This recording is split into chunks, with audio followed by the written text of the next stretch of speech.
The state government is about to launch a new form of digital ID that means you'll never have to hand over your personal details to anyone again. It will all be stored in the Service New South Wales app on your phone, which will prove you are who you say you are.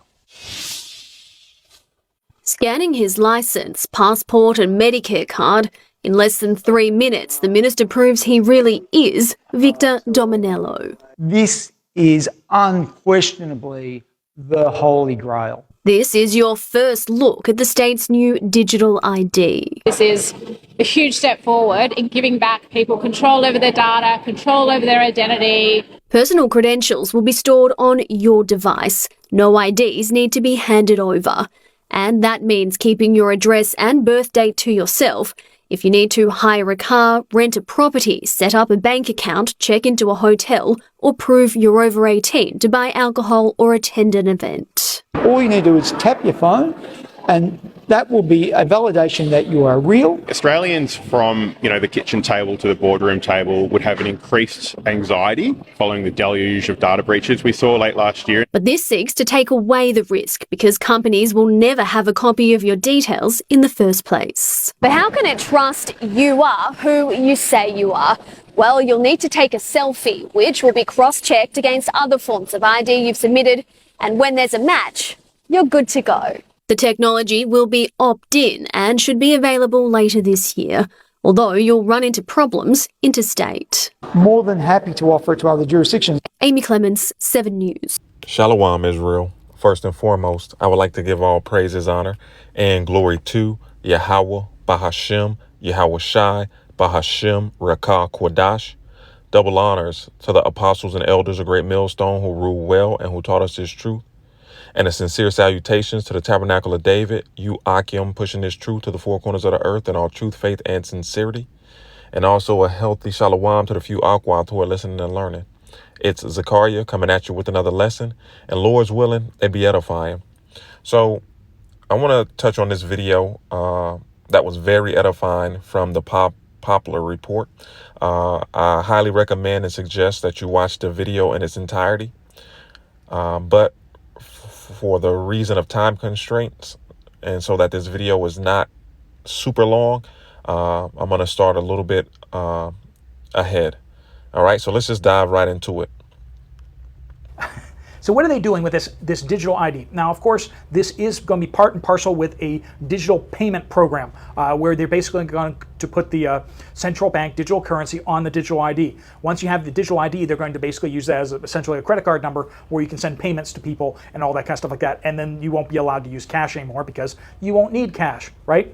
Now, as they roll out this digital ID, you're going to be asking yourself the question, are they going to link the digital ID to voting? And the answer in the United States is absolutely not, because that would be racist. Australia, I don't know, but definitely not in the United States because they don't want any voter integrity information out there. You can force everyone to get a digital ID in order to buy and sell, luxuries like food and water and power and all these luxuries, but you cannot force people to get a digital ID in order to make them vote, to allow them to vote, right? Because that would just be absolutely wrong. I know it's absolutely insane world, isn't it? The fact that they're okay making it so that you can't buy food, but then they're going to howl and scream when you say, well, you can't vote then if you don't have ID. Anyway, so Australians are really concerned because this is phasing out cash. And so a bunch of people over in Australia are doing that, where they take out cash and only use cash so that we can kind of force companies, businesses to really respect the need for cash. Take it out, use it, keep your privacy, because with the digital ID, there will be no privacy. They will be able to see everything that you're doing. Now, some of the countries that this has already been rolled out in are like Sweden and Norway. Now, we have one person from Sweden who's going to be sharing with us. I'm going to be reading a statement from them because this is super big to see what this actually looks like in practice. Once they roll this out, you may be told that you will not lose any freedoms, but once you start realizing that they hold your account and they make it so that you cannot spend your money elsewise, you cannot access your money elsewise, you are totally in their grip. You're totally dependent upon them. So they've already rolled this out in Sweden and Norway, and Australia and Canada are following fast on their heels. And this is very concerning to a lot of people. This is one commenter from Sweden. sharing how they say, I live in Sweden. It's all about controlling people. We are almost cashless now. I am not allowed to access my cash out my money. Not allowed to take my money out of the bank account into cash. Not allowed to, friends. You hearing that? Every 6 months, they block access to our accounts unless we answer some very invasive questions. Oh, not only are they tracking all the things that you're spending money on, but now they are like, well, what about this transaction? What was that? What about that transaction? What was the purpose of that transaction? Who was that to? What is that for? Was this a business transaction? Was this... You can't make any purchases, you cannot make any transfers of money without them asking questions about stuff. And until you answer those questions, they lock your account. I know Sweden sounds so wonderful until you hear that kind of stuff. No wonder that they want to get into part of the fight in Eastern Europe, right? They want to get so into that because being anti-freedom is just something that gets in your blood and is addictive. They also continue on. A few days ago, there was a glitch in the bank system, and millions were not able to access their account for 2 days. So they put all your money into this account, and then you are just dependent upon the system, whether the system works today. If it doesn't, then suddenly you can't access your money. What do? Well, you're just going to spend cash. Oh, wait, you don't have any cash. What do? You just can't purchase anything for however many days it is until they get the system working again. This is the central government's response to cyber attacks. They don't like the fact that you can be hacked and that your private information, your digital identity can be compromised. And so their answer to that is everyone inside the country of Australia needs to have one digital ID. We're going to centralize all of your information into one digital ID so that not only can we make sure that this is nice and secure, and of course, when you're going and buying a hot dog with it, and then when you're trying to transfer large sums of money from your business, or you're trying to move your retirement accounts around, of course, it makes sense to have one number attached to all of that. All right, so you guys pretty much get the gist of it. All right, so we always say that this digital ID is the precursor to the MOTB, the mark of the beast. Okay, and it's very, very interesting that he brought up Sweden. All right, because we know what Sweden is known for. Okay, and if you forgot, let me just show you. Would you get microchipped? This might sound crazy, but in Sweden, about 30,000 people since 2015 have voluntarily put a rice grain sized biochip in their hand, which acts as an ID, opens doors, and is used as a payment method.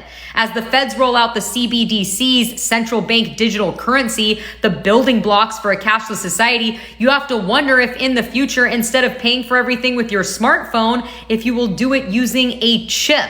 This might seem far-fetched, but my question to you is, would you chip or no chip? So as you can see, things are heating up and prophecy is unfolding before your very eyes.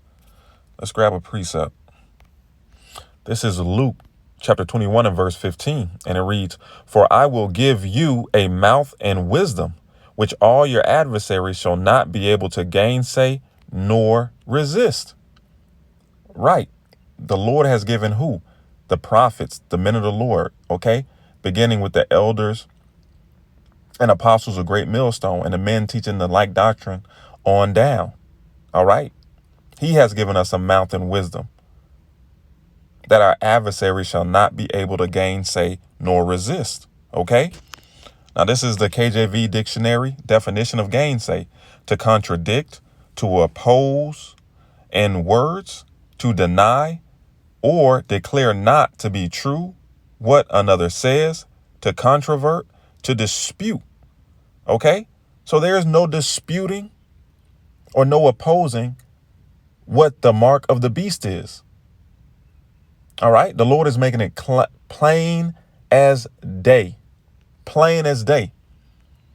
And to all of you naysayers and to all of you hirelings that are pushing false doctrines, the Lord is going to destroy y'all and make an example out of y'all. OK, so from here, let's get Revelation chapter 13 and verse 16. And it reads, and he required everyone, small and great. Who's the he? Amalek. Okay, these Amalekites, these small hat, big nose people, these elite banking families, the Gettys, the Rothschilds. Matter of fact, you know what? Aaron Russo already told y'all in early 2000 who the he is. Nick Rockefeller. We became friends. We started talking about things. He used to come to my house a lot. We'd have dinner, we'd talk. Or they would help me with this business investment or that business investment. And was I interested in joining the Council on Foreign Relations? You know, as much as I like you, Nick, you know, your ways and my ways, we're on the opposite side of the fence. You know, I don't believe in enslaving people. How do I put it? It was like, what do you care about those people? Take care of your own life. What do the rest of the people mean to you? They don't mean anything to you. They're just serfs. They're just people. It was just a lack of caring. I used to say to him, what's the point of all this? You have all the money in the world you need. You have all the power you need. What's the point? And he said the end goal is to get everybody chipped, to control the whole society, to have all the people in the Council on Foreign Relations believe this way you do. He said, no. A lot of them believe it's better off being socialistic. You know, we have to convince people that socialism is really capitalism. Because America is becoming a socialist country. It's a communist country today. And the goals of the banking industry, private banks in Germany and England, all over Italy, all over the world, they all work together.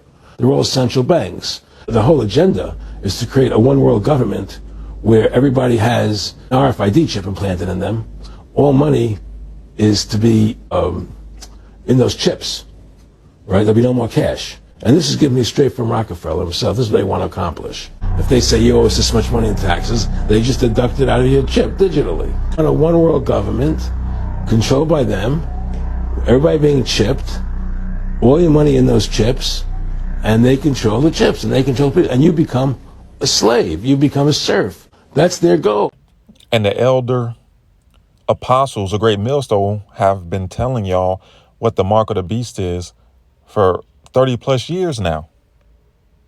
Okay? The real men of the Lord, the true men of the Lord. So it reads, Revelation 13 and 16, he required everyone, small and great, rich and poor, free and slave, to be given a mark on the right hand or on the forehead. And no one could buy or sell anything without that mark, which was either the name of the beast or the number representing his name. All right. And Zakar'Yah, I forgot to mention that this is the NLT version. OK, so let's get ready to end it with this. This is Ezekiel chapter 12 and verse 22. And it's in the NLT. Son of man, you have heard that proverb they quote in Israel. Time passes and prophecies come to nothing. Tell the people, this is what the sovereign Lord, Jehovah Bahashim Yahweh Shai, says. I will put an end to this proverb, and you will soon stop quoting it. Now give them this new proverb to replace the old one. The time has come for every prophecy to be fulfilled. All right. And it's only a few major prophecies left. The mark of the beast being made mandatory. OK, and the third's woe, World War III, which that's even heating up. You see what's taking place between Iran and these Israelis and America. All right. So prophecy is being fulfilled, man. It reads, there will be no more false visions and flattering predictions in Israel. Right. No more false prophecies. No more flattering predictions. No, there won't be a Jacob's trouble. All right. The elect ain't gonna have to go through nothing. You know, all this nonsense that's being spewed. OK, the truth, OK, is about to be made manifest again in the earth. So from there, let's jump to 12 and 27. Matter of fact, we'll start at 26. Then this message came to me from the Lord, Jehovah Bahashim Yahweh Shai, Son of man, the people of Israel are saying, he's talking about the distant future. His vision won't come true for a long, long time. Right. And that's the sentiment of you people. Yeah. Jesus gonna come, but not in my lifetime. All the things that y'all talking about probably gonna happen, but I'll be dead and long gone. All right. We'll see. Therefore, tell them, this is what the sovereign Lord, Yahweh Ba'ashim Yahushai says. No more delay. I will now do everything I have threatened. I, the sovereign Lord, Yahweh Ba'ashim Yahushai, have spoken. All right. Lord's willing, this was edifying. Shalom, Israel. Wa abad babal. Kwam Yasharallah.